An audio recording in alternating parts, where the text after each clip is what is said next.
चलो डिस्कस करते हैं 22 जैन शिफ्ट 2 का question number 34। When a part of a straight capillary tube, तो कैपिलरी ट्यूब का ये क्वेश्चन हो गया, तो सरफेस टेंशन से कुछ रिलेटेड लग रहा है। Is placed vertically in a liquid, the liquid rises up to certain height h. Okay, if the inner radius of capillary tube, inner radius, density of the liquid and the surface tension of the liquid decrease by 1%, okay, decrease by 1%, then the height of the liquid in the tube will be changed by which percentage? ठीक है, तो percentage change का question है और मैं देख रहा हूँ कि परसेंटेज चेंज सबका स्मॉल है, तो हम लोग स्मॉल परसेंटेज चेंज वाला यहाँ पर कॉन्सेप्ट लगाएंगे। तो हमें पता है जो कैपिलरी राइज होता है उसका फॉर्मूला होता है 2t cos theta divided by rho g into capital R, यहाँ पर t surface tension, rho density, g gravity और r रेडियस है। Theta is the contact angle which is not changing या वेरिंग राइट नाउ। तो हम यहाँ पर क्या करते हैं, दोनों साइड लॉग लेते हैं। ठीक है, ये लॉग का मेथड तब यूज़ करते हैं जब आपके जो चेंज इन क्वांटिटीज़ है वो काफ़ी स्मॉल है, स्पेशली लेस देन 5% से कम है, तो ये लॉग वाला मेथड यूज़ करते हैं, वरना फिर हमें रेशियो के मेथड पे जाना पड़ता है। तो लॉग h इक्वल टू क्या होगा, जो कांस्टेंट है ना मैं उनको एक साथ लिख देता हूँ। जैसे log 2 और cos थीटा कांस्टेंट है तो मैं उनको साथ में लिख देता हूँ 2 cos थीटा। ठीक है, बाकी चीज़ों को अलग ले लेता हूँ, जैसे log t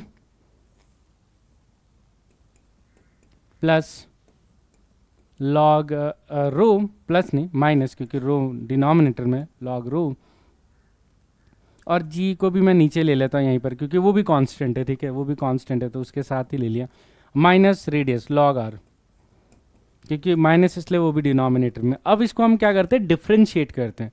ठीक है, किसी के भी रिस्पेक्ट में डिफ्रेंशिएट कर सकते हो, जैसे हम लोग x के रिस्पेक्ट में डिफ्रेंशिएट कर देते हैं तो क्या आ जाएगा 1/h dh/dx इक्वल टू, ये पूरा कांस्टेंट है, इसका डिफ्रेंशिएशन 0, यहाँ पर क्या आएगा 1/t dt/dx। ठीक है, चेन रूल लगाते हुए हम डिफ्रेंशिएट करते हुए जा रहे हैं, माइनस 1/रो d rho upon dx minus 1/रेडियस dr अपॉन dx। फिर हम dx न्यूमरेटर से सबके हटा देंगे और आपको फिर समझ में आएगा कि ऐसा क्यों हमने डिफ्रेंशिएशन किया, क्योंकि आप देखोगे ये dh/h बन जाएगा, which is nothing but fractional change in height h। और अगर मैं इसको 100 से मल्टीप्लाई कर दूँ, 100 से मल्टीप्लाई कर दूँ दोनों साइड, ये बन जाएगा percentage change in height h जो हमें पूछा हुआ है। और आगे देखो क्या बचेगा, यहाँ पर dt/t into 100 minus D rho by rho into 100 minus D R by R into 100। तो ये सारे टर्म्स जो है अपने आप परसेंटेज चेंज के फॉर्मेट में आ गए। अब इन सब की वैल्यूज पुट कर देते हैं तो सरफेस टेंशन सबका -1 है, परसेंटेज चेंज डिक्रीज बाय 1% लिखा है, मतलब हमें सबके लिए माइनस यूज़ करना है।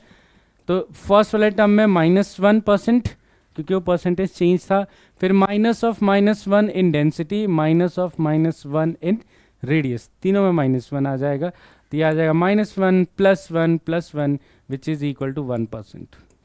ठीक है, तो +1%, इसका मतलब हाइट में +1% का चेंज आएगा। This plus indicates the increase, तो फाइनली जो हाइट है वो एक्चुअली इंक्रीज करेगा due to this all changes.